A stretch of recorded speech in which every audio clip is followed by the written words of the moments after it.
Los Hechos de los Apóstoles, capítulo 18. Después Pablo salió de Atenas y fue a Corinto. Allí conoció a un judío llamado Aquila, nacido en la región del Ponto, quien estaba recién llegado de Italia junto con su esposa, Priscila. Habían salido de Italia cuando Claudio César deportó de Roma a todos los judíos. Pablo se quedó a vivir y a trabajar con ellos, porque eran fabricantes de carpas al igual que él. Cada día de descanso, Pablo se encontraba en la sinagoga tratando de persuadir tanto a judíos como a griegos. Después de que Silas y Timoteo llegaron a Macedonia, Pablo pasó todo el tiempo predicando la palabra. Testificaba a los judíos que Jesús era el Mesías. Pero cuando ellos se opusieron y lo insultaron, Pablo se sacudió el polvo de su ropa y dijo: La sangre de ustedes está sobre sus propias cabezas. Yo soy inocente. De ahora en adelante, iré a predicar a los gentiles. Entonces salió de allí y fue a la casa de Ticio Justo, un gentil que adoraba a Dios y que vivía al lado de la sinagoga.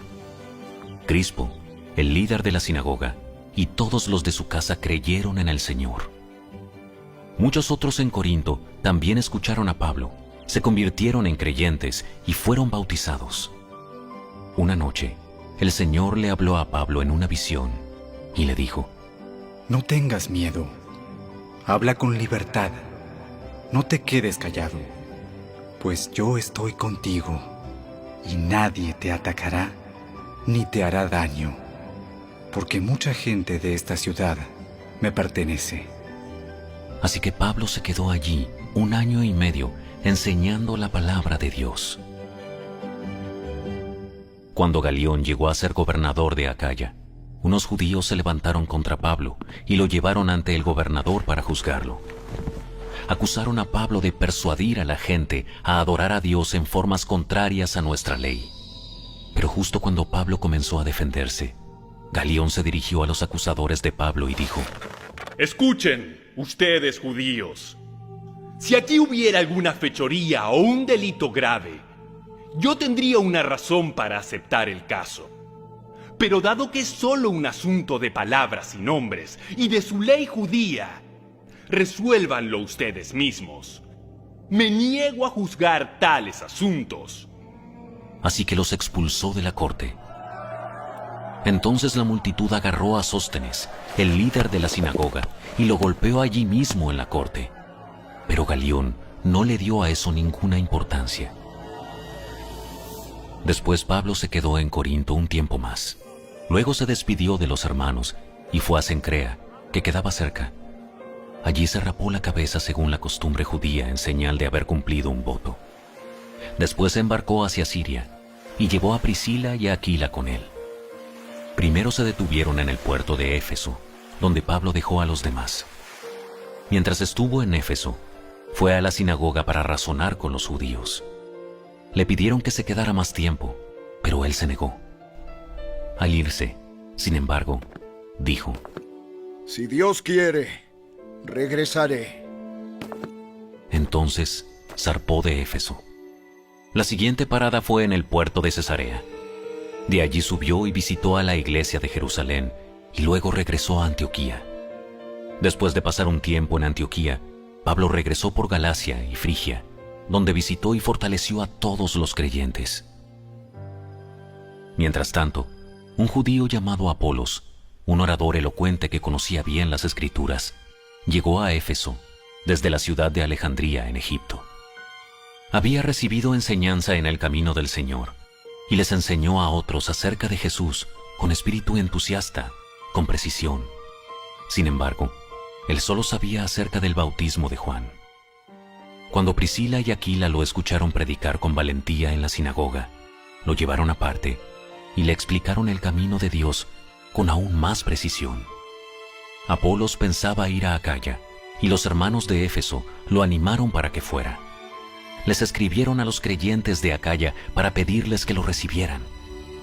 Cuando Apolos llegó, resultó ser de gran beneficio para los que, por la gracia de Dios, habían creído. refutaba a los judíos en debates públicos con argumentos poderosos. Usando las Escrituras, les explicaba que Jesús es el Mesías. Hechos capítulo 18.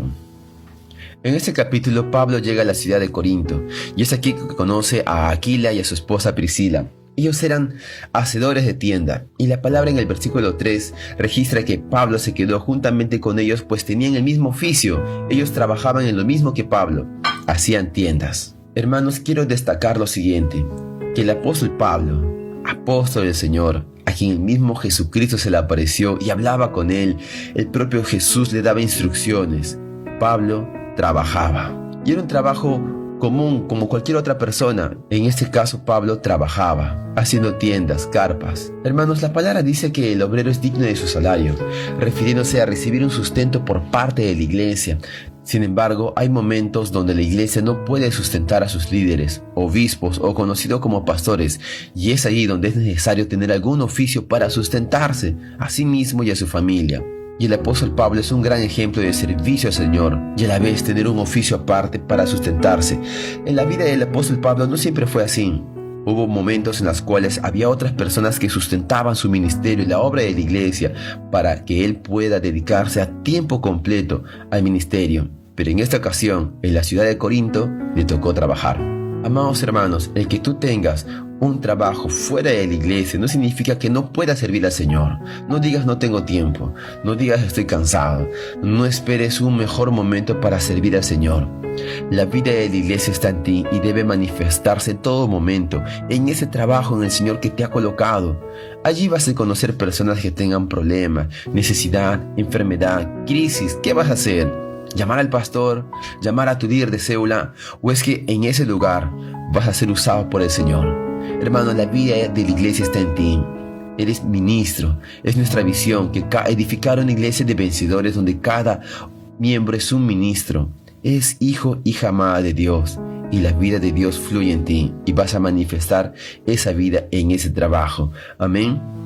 Y no solamente en el trabajo, también fuera de allí, cuando estés en la célula, en los cultos, en todo momento. Así que el trabajo no sea un impedimento, una excusa para no servir y vivir la vida de la iglesia. No te conformes con un día de la semana, un domingo, un día de célula. No te conformes. Vive la vida de la iglesia en todo tiempo. Amén. Y no quisiera terminar este devocional sin hablar de Apolos. Apolos aparece en los últimos versículos. En el versículo 25 declara lo siguiente: que Apolo había recibido enseñanza en el camino del Señor y enseñó a otros acerca de Jesús con espíritu entusiasta y con precisión. Sin embargo, él solo sabía acerca del bautismo de Juan. Vemos que Apolos, no sé quién le habrá predicado el evangelio, pero él creyó, y creyó de tal manera que compartía lo que él había vivido, el amor de Dios, solo que él tenía una parte de la verdad, pues solo conocía hasta el bautismo de Juan. Apolos predicaba de Jesucristo, hablaba con autoridad, con entusiasmo, con pasión, pero solo conocía el bautismo de Juan. Y es ahí donde llega Aquila y Priscila para compartirle y predicarle todo el evangelio completo. Amados hermanos, yo he conocido muchas personas que me dijeron que ya leyeron la Biblia alguna vez, completa, pero eso fue hace mucho tiempo. Y te das cuenta que son personas que dejaron de congregar, están distantes. Hermanos, no podemos conformarnos y decir, ya leí la Biblia alguna vez, ya viví la vida de la iglesia, ya congregué cuando fui joven. Eso fue hace mucho tiempo, pero el Señor se está moviendo constantemente, todo el tiempo. El amor de Dios no envejece. Así que si tuviste una experiencia maravillosa, sobrenatural en el pasado, gloria a Dios por eso, pero no vivas en el pasado. No vivas recordando, sí, cómo el Señor me usó cuando era joven. Sí, mis primeros años de convertido. Serví al Señor con pasión. Ok, pero ¿y ahora cómo está tu vida con el Señor? No seas como Apolo, que tiene una parte de la verdad, que vivió una parte de la vida de la iglesia. Hermanos, no te quedes en el pasado. Medita en la palabra, vive la vida de la iglesia y persevera hasta el fin.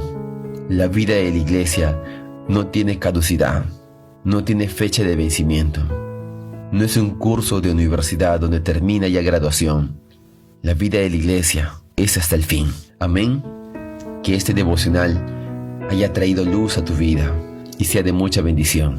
Que Dios te bendiga.